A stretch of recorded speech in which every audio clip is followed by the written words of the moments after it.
How's it going, everybody? Welcome to That's Just My Opinion Sports. I'm Chase Stargell, and today is Thursday, September the 17th. And let's see, tonight we've got Thursday night football with Cleveland at Cincinnati at Cleveland.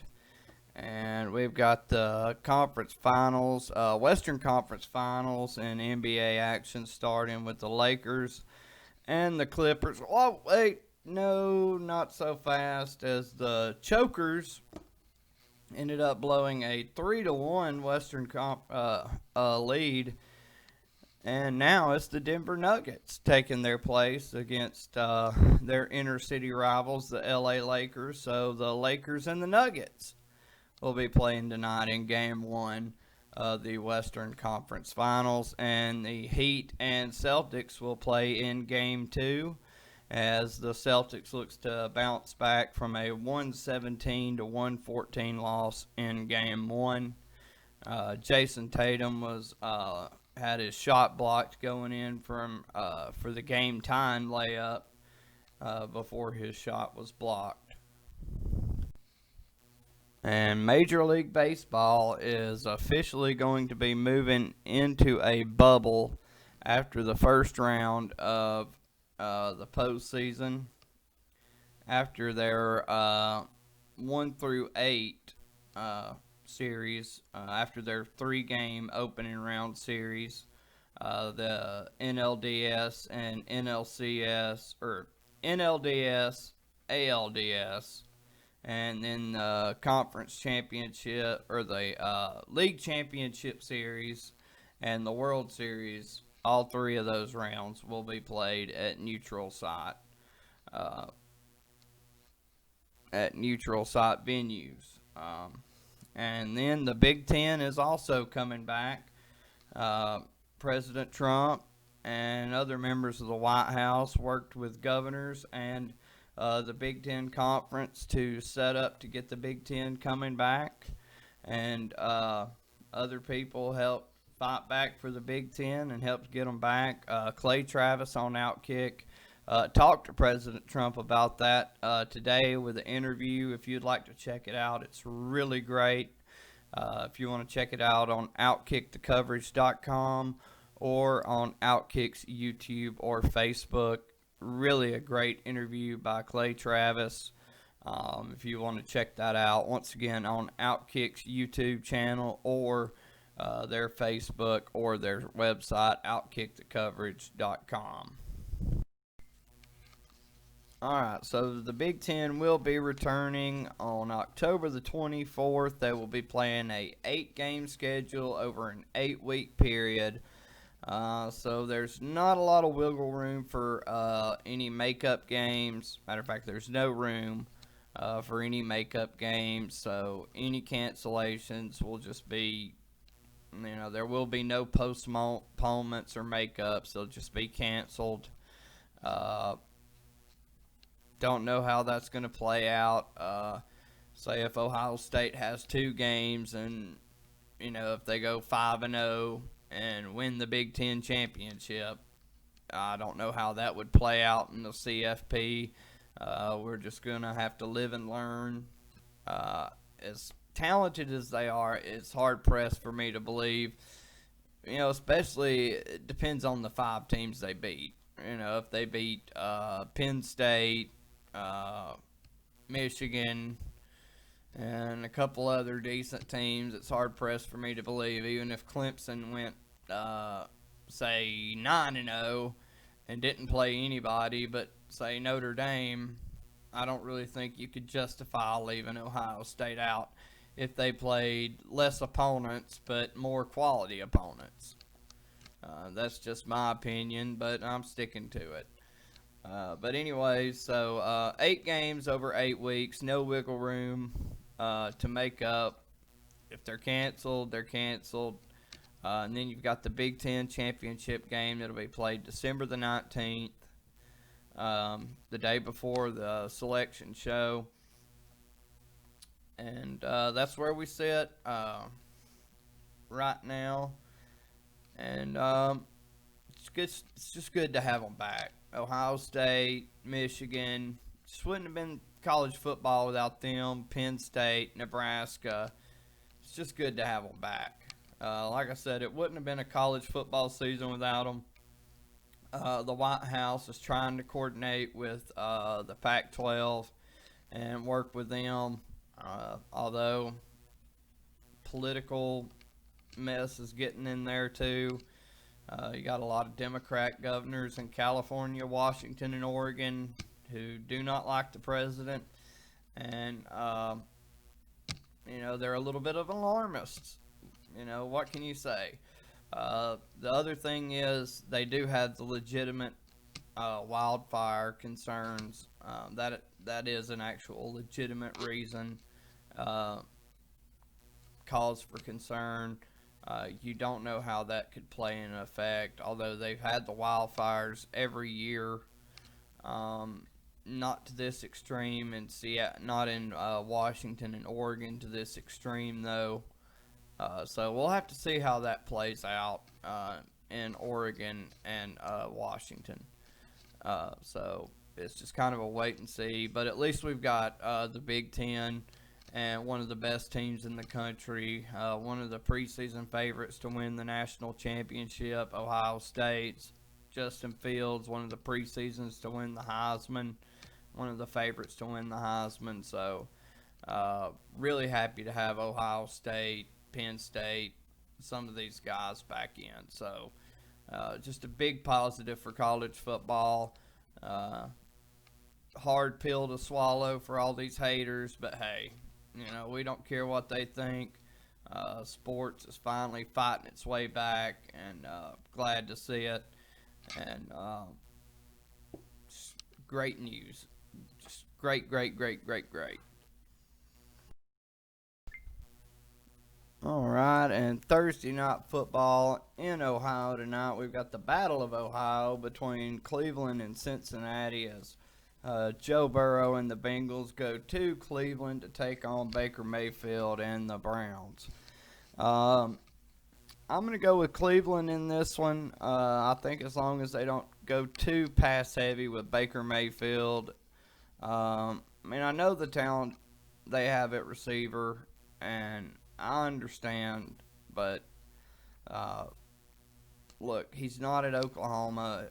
Lincoln Riley isn't the head coach at Cleveland, and to me, I think that's where Cleveland gets in trouble if they try to lean too much on Baker's arm.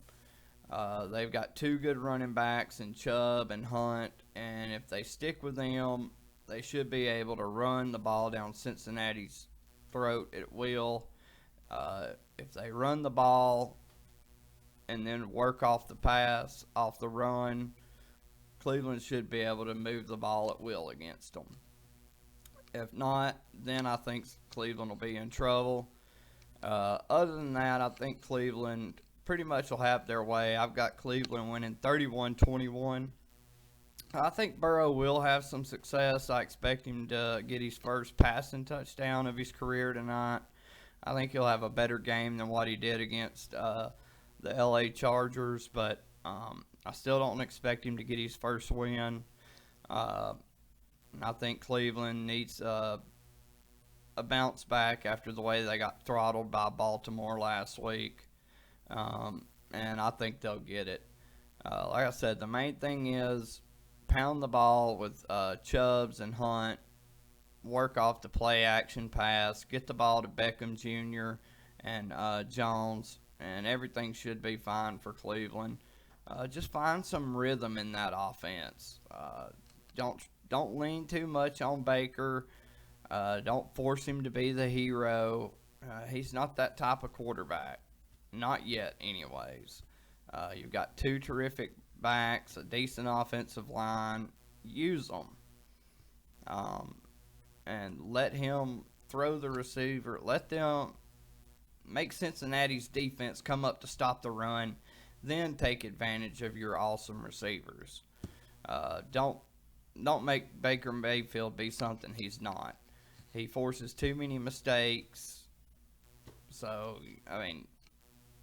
that's just my 2 cents. If they play smart, Cleveland should win. Hands down. That's just my sports opinion. Just saying. But what do I know? So, anyways, I got Cleveland winning 31-21 over the Cincinnati Bengals tonight in Thursday Night Football. Alright, now back on to the NBA. Like I was saying earlier, we've got the Denver Nuggets and the LA Lakers in the Western Conference Finals. And we've got the Boston Celtics and the Miami Heat in the Eastern Conference Finals. The Heat jumped out to a 1-0 lead over Boston in a terrific game one the other night. And the Nuggets come back from a terrific choke job by the LA Clippers and Kawhi Leonard, who really has always been terrific in his career up until this point. One of the great chokes of all time, him and Paul George, amazingly choking to 0 points combined in the fourth quarter. I will say this. Other than my complete disdain right now for LeBron James and pretty much the complete National Basketball Association, so much that I haven't even been able to watch an entire game. Matter of fact, I haven't watched any live NBA basketball because of their anti-American rhetoric and just the complete anti-American rhetoric. And frankly, I've kept quiet about this. And at first, after the George Floyd murder, and I'll still call it that, even with the other stuff that came out, because that's inexcusable. I'll still say it to this day. What happened to George Floyd, that shouldn't happen to anybody. No matter what kind of drugs he was on, no matter what evidence come on, and they had everybody agreed that shouldn't happen to anybody in America of any race. That shouldn't be allowed in this country. But it got taken too far, and the rhetoric got taken too far. And when you started having innocent men and women being hurt, when you had innocent minority business owners being hurt, and businesses being burned down, I mean, I don't have to repeat. You know what's happened. And when that's not condemned, and then the rhetoric's turned up even higher by saying that we're being hunted, and then it's taken up to a level to where you've got cops being assassinated or attempting to be assassinated, and there's no condemnation of this action. There's nothing. Crickets. And it's pitiful. You get paid millions of dollars. You're practically a billionaire because of what this country has provided you. And you'll condemn it, but I'm not going to get off on it. A lot better people than me have spoke out against it, and frankly, I don't have the moral high ground to speak out against it. I've never, I'm not a racist. I think Black Lives Matter. I think all lives matter, but yes, Black Lives Matter. Nobody should be discriminated against because of their color, religion, creed, whatever. We all live in this country, and we should all feel free. We should all be treated equally. But you've got to take some responsibility as well. And what LeBron and the NBA have done have just taken it to another level that I find disgusting. And to me, it's had a backlash against the NBA, Major League Baseball and NFL. I think it's hurt their ratings, to be honest. And I think that's what led to the booing of the unity for the Texans Chiefs How did the fans in Kansas City know that's what uh, the players were doing at the middle of the field? I never heard anything about a unity meeting at the middle of the field. All you heard was kneeling. We're not going to stand for this anthem. How did they know? I mean, you blame the fans like they're evil bigots, but all they've heard is how evil and racist they are all off season. So, I mean, I think everybody should just be, let's calm down before we condemn each other and just throw up even more hate. I mean, frankly, look at the rhetoric I'm speaking. Heck, I should calm down my rhetoric too.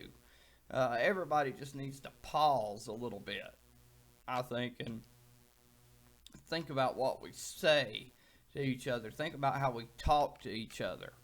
And that includes me. Maybe I shouldn't be spewing such anti-NBA. You know, maybe I should think about my words.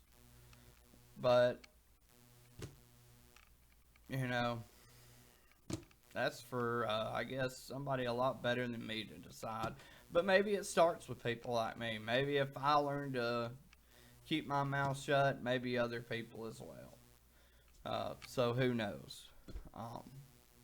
But it's got to start somewhere. It has to stop somewhere because we're not getting anywhere.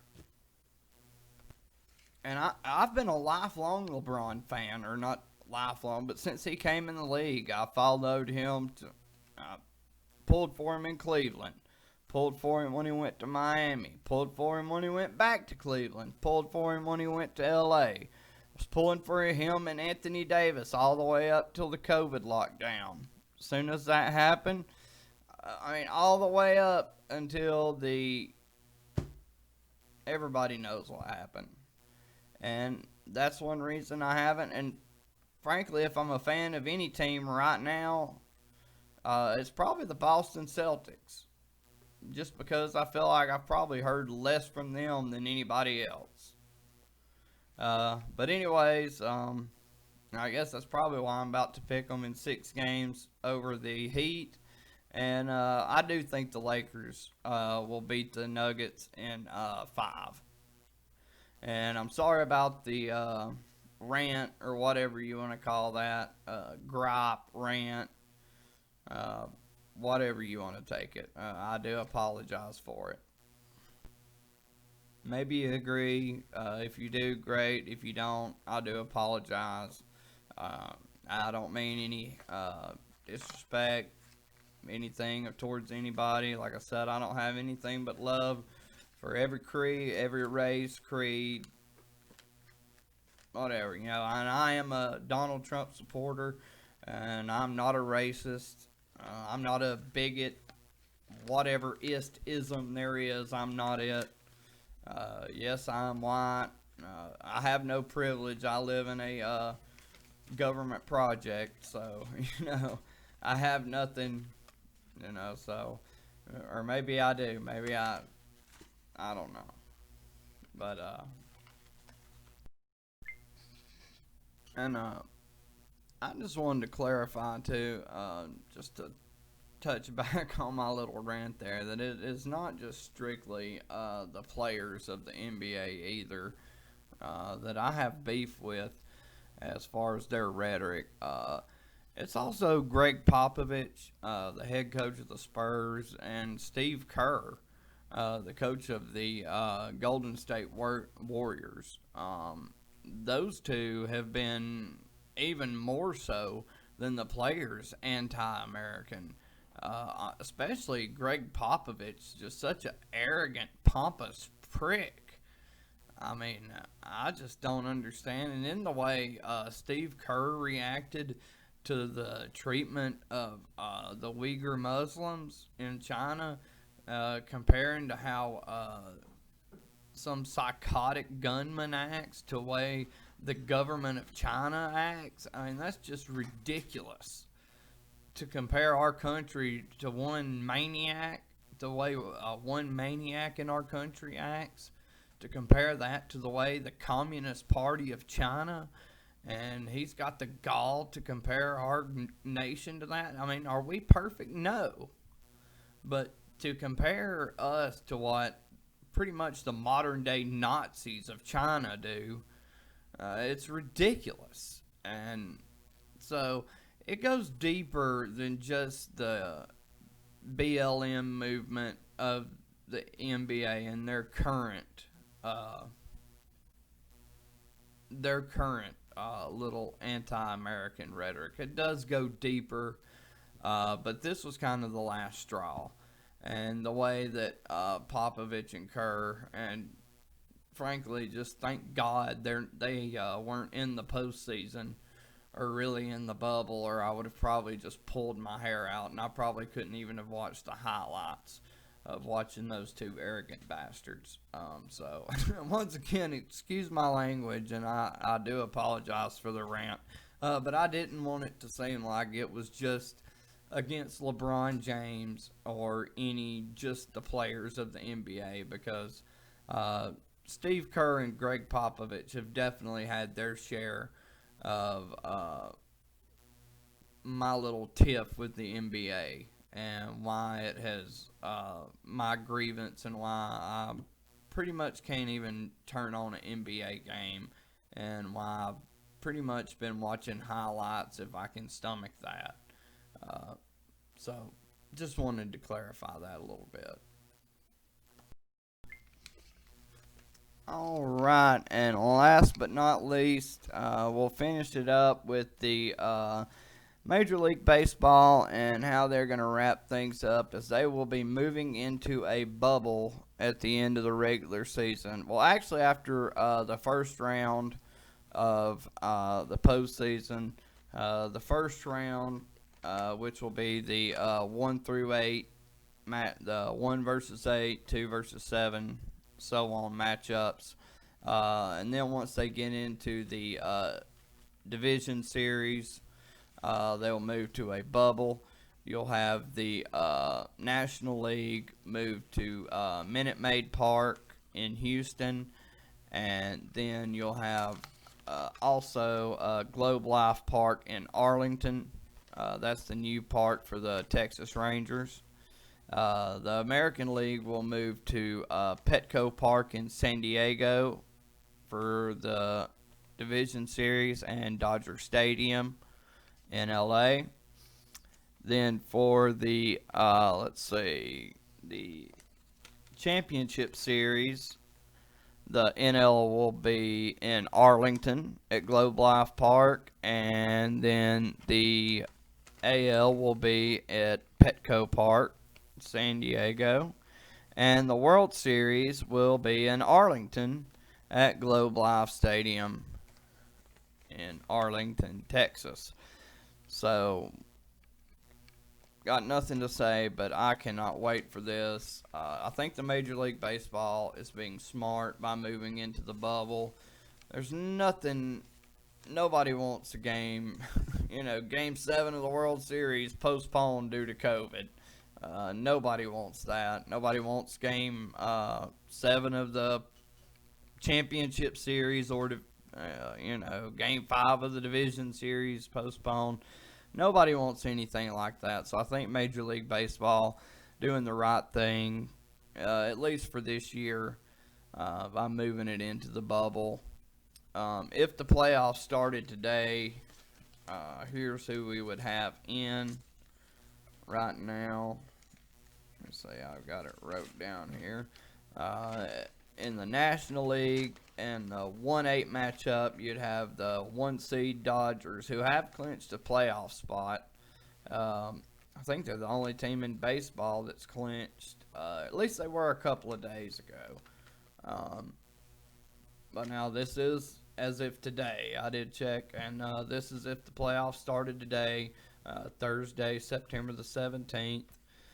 So you got the 1-8 matchup, Los Angeles Dodgers versus the San Francisco Giants, the Chicago Cubs versus the Philadelphia Phillies 2-7, the Atlanta Braves versus the Cincinnati Reds 3-6, Atlanta Braves 3, Cincinnati Reds 6, And the 4-5, you'd have the Padres at 4 and the Marlins at 5.